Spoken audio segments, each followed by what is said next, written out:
Hey guys, welcome back to Survival Bows. Hey, let me see if I can see that right, hold on. Yeah, it's pretty good, I guess. It's not bad. Okay, let me show you guys what I'm trying to show you guys. So, normally, you know how I do my videos on bows and things around that?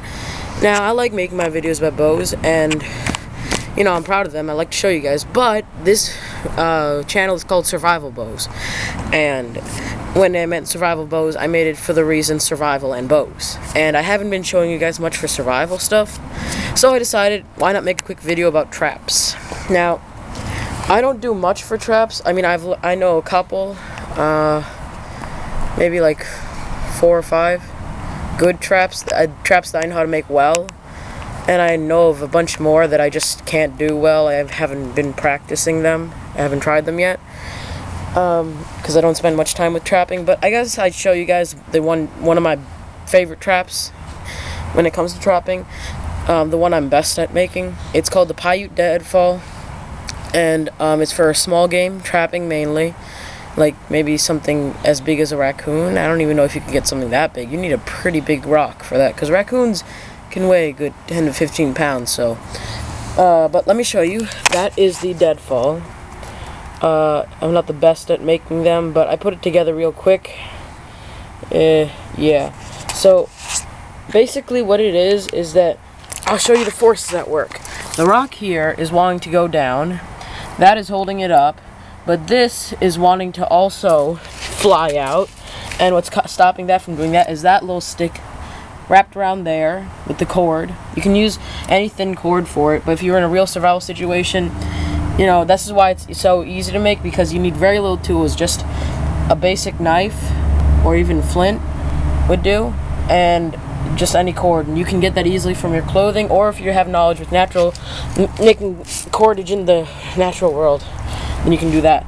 So basically, like I was saying, that's wanting to pull out, but this is stopping it. And this is wanting to fly out, but what's stopping that is that little trigger.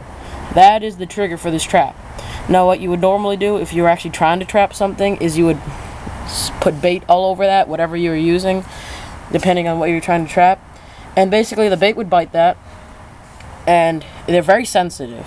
This, you know, because it's balanced really well.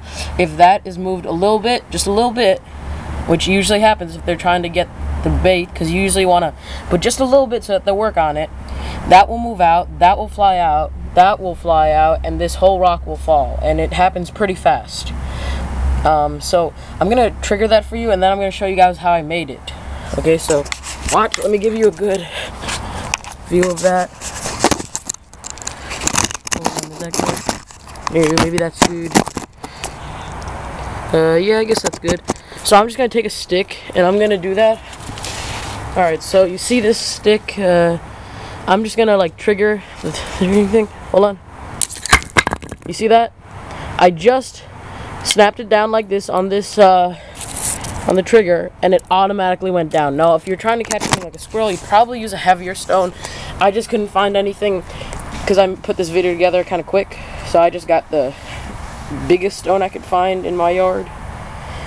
But you should probably use a bigger stone. Like the ratio that I'm aware of, that I learned, was that if the animal weighs suppose 5 pounds, you want to make the stone like 3 times heavier, so 15-pound stone, which is pretty heavy, which is why you usually want to make the each piece, like, that's why I made them this thick, so it can handle the 15-pound weight, but obviously this isn't 15 pounds.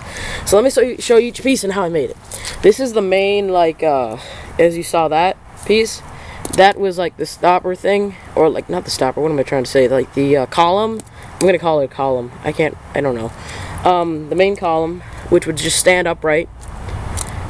These two pieces are tied together because I showed you they were the tied pieces. This is the part that is like the lever on the column. Let me show you that. Like, this is the part. As you can see though, the way it's made, the column tip is like a wedge. You see that? It's like a really, it's been chopped down like that to a wedge. And this part has been made with a groove. I just quickly like carved it in like that, and whatever was getting carved out just got stopped there, and it makes a perfect groove where it can move around in, as you can see, like there you go, like that. this part is really simple. It's just the piece that's stopping it from spinning around. I just made a small string groove so the string would stay, and I flattened out this part where the trigger was. And the trigger is the easiest part of all. It's just basically a thin stick. It's what you want to be thin so that the surface area on this is as little as possible, so that the trigger is as easily strung as possible. So I'm gonna set that up for you. Now it'll take me a good minute or two, so I'll just do that really quick. Alright, hold on. Is that good? Yeah, that's better. Alright, I think that's good. Alright, so let's see. I'm gonna hold the stone up like this. You can see that well on my leg.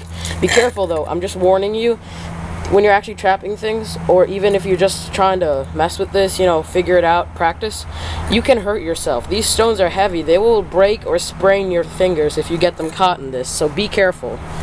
I'm saying that as honest word. I'm just gonna turn the camera off and then set it up and then turn it back on, because this is gonna take me a couple minutes and I don't want to waste your guys' time, so I'll be right back.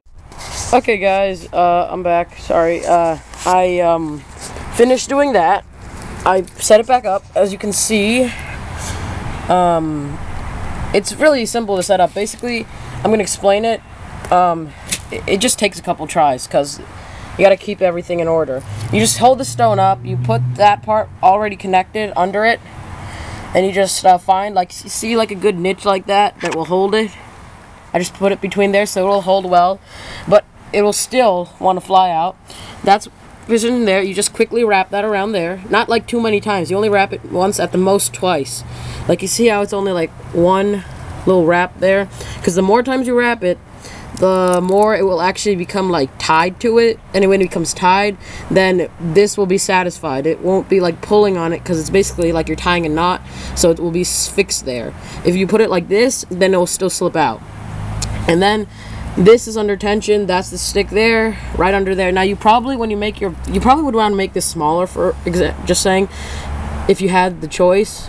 I just had to make it this way because I had to put it together quick, and I didn't have time to saw each piece to size. Sorry for my English, but I'm having a cold, so my voice is a little raspy. And yeah, that piece is just quickly there. And so I'm gonna trigger it one more time. No, wait, what the? How did that? That's technical difficult. How did that? I'll be right back. I'm gonna set it back up. Something's stopping it from falling. Hold on. Okay guys, I think I fixed it. I don't know. I think there was some extra part of the stick just holding it there. That's weird. There you go. Sorry. Yeah, I guess there was that extra little part of this, the trigger stick there that was holding it. I think some part here was coiled, not coiled around the main column, but it was just kind of stopping it from going, so I had to rip that part off, as you can see. I just put it together fast, if it, yeah, so, that's how you make a paiute deadfall. Leave comments, whatever, if you liked it, and that is, yeah. Now, just one more time before I go off, I just want to warn you guys, this is dangerous, so be careful if you're going to practice making this. You can easily crush your hand under it. I've crushed my hand under it. I've sprained my thumb under it. It hurts a lot because it's a big stone. So really, be careful when you're using this. It hurts a lot. So, thanks for watching.